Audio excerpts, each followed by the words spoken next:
So when we play defense, when you're man to man and you're facing up to somebody, you want to stand in a defensive position that will make it so that you can move quickly in every direction and at the same time be on balance. Because balance is the most important thing on defense. So, the easiest way to start with the defensive position is just to kind of stand like this and then jump in the air, and then where your feet come down, that's where you start. Okay? So your feet are kind of just about shoulder width apart. Your knees are bent. Your hands are like this. Your hands with your palms up and your hands out. Then your knees, your rear end's down. You're balanced. Now, that's the defensive position. You use the defensive slide to move quickly one side to the other. Okay?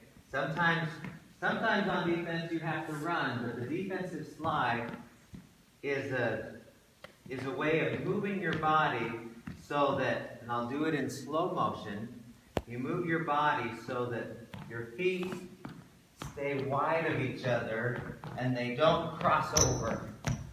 Okay? So you're playing defense and your rear end is low and you're keeping your feet quite wide. Okay? Your hands, see where my hands are still?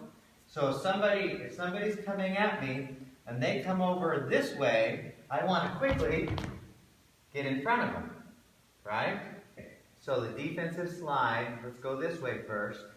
Just kind of keep your feet wide. Not too fast. First. Now come back. Feet wide like that.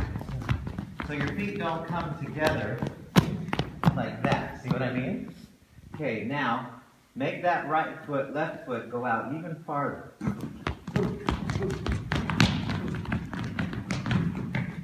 Got it? That's defensive sliding. And that'll keep you in front of your defender when you see him moving over.